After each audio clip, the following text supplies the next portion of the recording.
From LinkedIn News, I'm Leah Smart, host of Everyday Better, an award-winning podcast dedicated to personal development. Join me every week for captivating stories and research to find more fulfillment in your work and personal life. Listen to Everyday Better on the LinkedIn Podcast Network, Apple Podcasts, or wherever you get your podcasts. From LinkedIn News, I'm Jessie Hempel, host of the Hello Monday podcast. Start your week with the Hello Monday podcast. We'll navigate career pivots. We'll learn where happiness fits in. Listen to Hello Monday with me, Jessie Hempel, on the LinkedIn Podcast Network or wherever you get your podcasts. Hello, my friends, and welcome to another exciting episode of Negotiate Anything. This show is produced by the American Negotiation Institute, and with over 5 million downloads and listeners in over 180 countries, listeners just like you have made this the #1 negotiation podcast in the world. Hi, my name is Kwame Christian, and I am the founder and CEO of the American Negotiation Institute.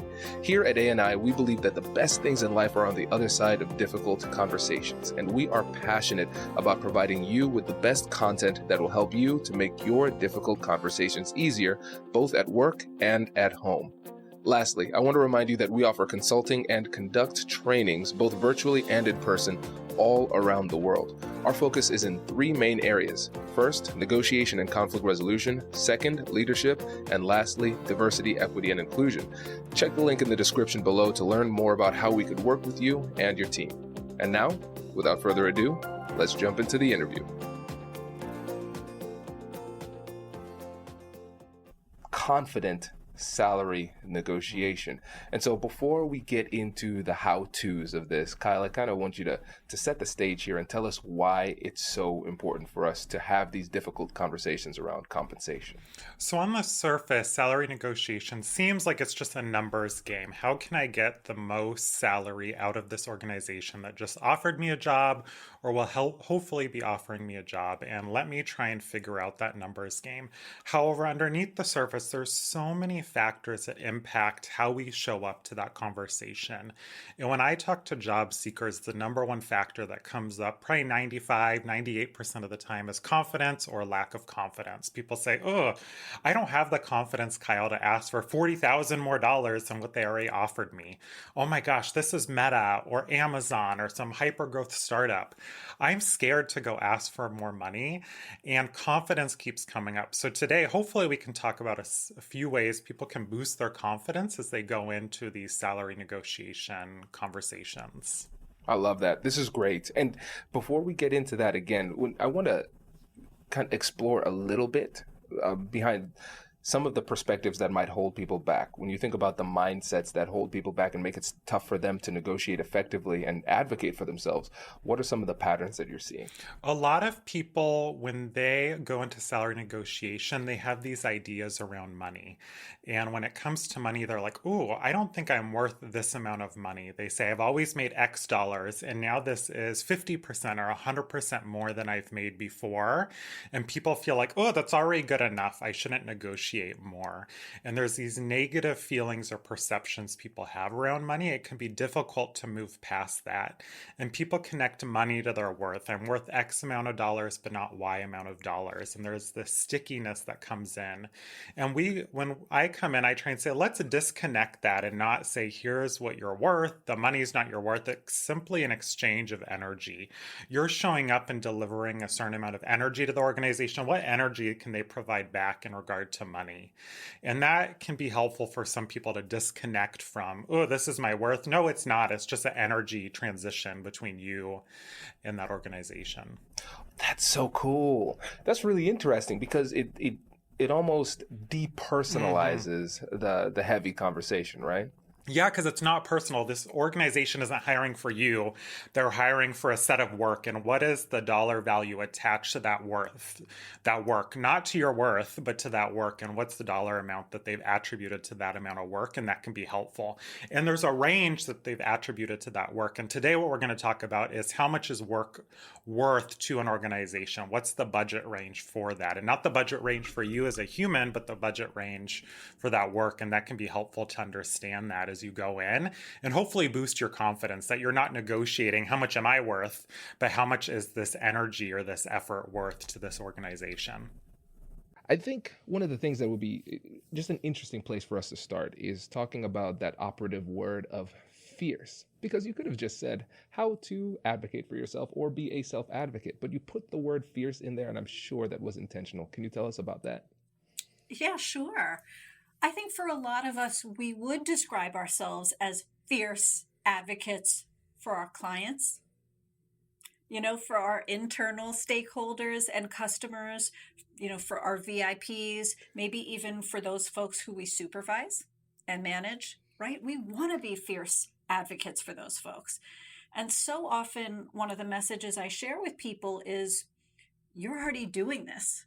You're already doing this. My question to you is, what if you took that same ferocious self-advocacy, that same art of negotiation you're bringing to delighting clients, to those areas that benefit you, like your title, your performance rating, the juicy assignment that just came in and who's going to lead it, your pay, right? All these conversations. What if you brought that same great advocacy to those areas that benefit you? And what's exciting is when you start to think in a different way to bring that same fierce self-advocacy, you can do it even more often, negotiation, and even more strategically, right? I You love it. can really do it more strategically and think through, how can I be empathic to the other person's situation right now? How can I think about what's top of mind for them? How can I make this a win for both of us? That's great. And So, why don't you start us off? Tell us about research. Well, the research is very clear that women ask for things pretty reluctantly. We're socialized very heavily from the time we're quite young to wait to be praised, wait to be rewarded, wait to be invited to do things. And the ways in which we're socialized are fascinating. Actually start on the day a baby is born. One cool study showed that parents and nurses perceive little boy and little girl babies differently on the first day of their lives. They see little girl babies as more fragile, physically not as strong, less coordinated, less alert, and more needy, more in need of being cared for, picked up, comforted, etc. And they see little boy babies as physically stronger, more alert, more coordinated, and more able to take care of themselves, less in need of comforting. And this socialization carries on throughout childhood. It's very profound, and the impact is almost immediate. By the time kids are in first grade, they have learned this lesson pretty well. Boys will raise their hands in class, asking for the teacher's attention, even when they don't know the answer to a question. And girls will not raise their hands even when they do know the answers. They have already learned to wait to be recognized for their brains and their hard work and their accomplishments. And we teach kids with the books we give them, the television shows and movies they watch, the behavior we model. We teach a lot with the chores that we give them. We typically give little girls chores that involve taking care of other people, taking care of younger siblings, taking care of the rest of the family, helping mom with household chores, chores that don't require a lot of initiative. They're not self-starting so much. You're not going to leave a child alone with an infant or let a little girl stand at a stove and cook. So they don't require initiative, and they are, largely focused on the needs of other people. Boys more typically do chores, or asked to do chores outside the house, go wash the car, go rake the leaves, go mow the lawn. So it requires more independence, more initiative, go get your tools, go do it. Stop when you think you've done a good job. And most significantly, boys are more commonly paid for their chores than girls are. So dad will say, I'll give you $5 if you wash the car. Or mom will say $10 if you can get all those leaves raked this weekend. So boys learn that they work for money. Well, girls learn that they work for love, which sadly doesn't pay very well. That is fascinating. Just fascinating. Yeah. So let's start off with you kind of talking about the course, setting that foundation, and then giving examples about how you were able to use the skills from the course in real life scenarios. Yeah, so I would say that right off the hop, that course taught me one awesome thing that you think would be obvious, that's not, which was be prepared. And you think, okay, of course I'm going to be prepared. But being prepared means a lot of different things for a lot of different people. And what I learned was the first thing you have to do to be prepared is think about yourself and think about where you're at, what you want, and what it is you want to accomplish. Think about where you're willing to concede, what you're not willing to concede on, and, write all of those notes out. So take some time to focus on yourself. And so that was the first thing that I applied, because there was a couple of areas in my life that I really needed this program to help me with, in which it really did. And that was the first thing that I put myself through is I went, okay, what is it that you want? And you think that'd be really simple. And it's not, because oftentimes we're chasing a feeling. And sometimes you come right down to the core grassroots of what's the feeling that I'm trying to get out of this, and then what's the end result. Then I learned that I needed to sort of put my feet into the other person's shoes, put myself into the other person's shoes and say, what is it that they want? What is it that they need? And what is it that they're trying to get out? What do I think that they're willing to concede on and what they're not willing to concede on? And take a look at, do they want to be valued? Do they want to be appreciated? Do they want to be respected? Are they coming from ego? Like, where are they coming from? And once you've gathered that information, that in itself will change. It'll up your game by 50%. So, for people that, like me, who really didn't take anything in negotiating whatsoever, and, probably I grew up as a pathological people pleaser trying to make everybody else happy, and you don't think about what you want and what you need. You're just trying to make everyone else happy. Well, it's impossible to make somebody else happy. And once you come to terms with that, you can start thinking about yourself. And so where I was able to apply these skills, and there's a lot of other skills in the program that I learned, but just based on that, I was able to use it in both a really interesting medical appointment and in a job position that I wanted. And with the doctor's appointment is I had to go see an oncologist, so I'm a breast cancer survivor, and I was on this medication, tamoxifen. So I'm sure lots of women take it, have no problems with it, but I hated it. It was death to me, and I did not want to be on it. And the previous doctors they scared the crap out of me, to be honest. Well, you can't not take it. You're not protected. Your cancer's going to come back and you're going to die. And I'm like, oh my God, I'm going to die. And then I just said, well, I don't have a quality of life right now, so I need to figure this out. And so I kind of sat down and had to assess, what do I want out of life and what do I need? And when I walk into that doctor's appointment, I know that doctor is going to say, I have to give you this medication. So how do I do this? And do I actually want to come off the medication? Well, I think I do. But the reality is I just want to love life. I just want to have fun. I want to feel like a human being again. So then I took a look at the doctor's perspective. And from the doctor's perspective, he needs to make sure he's doing his job the best he can. He needs to make sure that he can sleep at night with the advice he's given me. He needs to make sure that I'm well educated on the situation.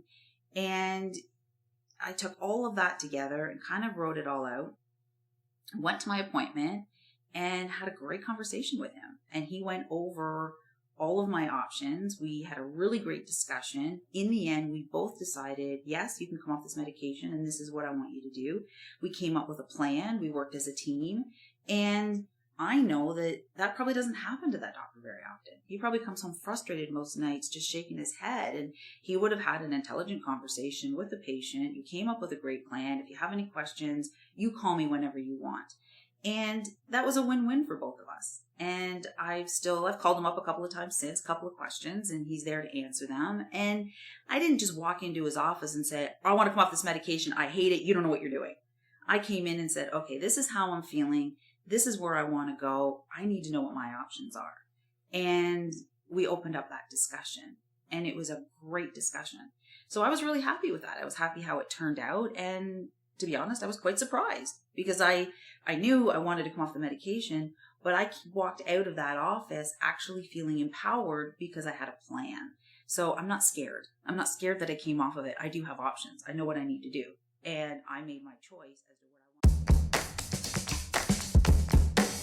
want. Hey you, I'm Andrew Seaman. Do you want a new job? Or do you want to move forward in your career? Well, you should listen to my weekly show called Get Hired with Andrew Seaman. We talk about it all, and it's waiting for you, yes you, wherever you get your podcasts.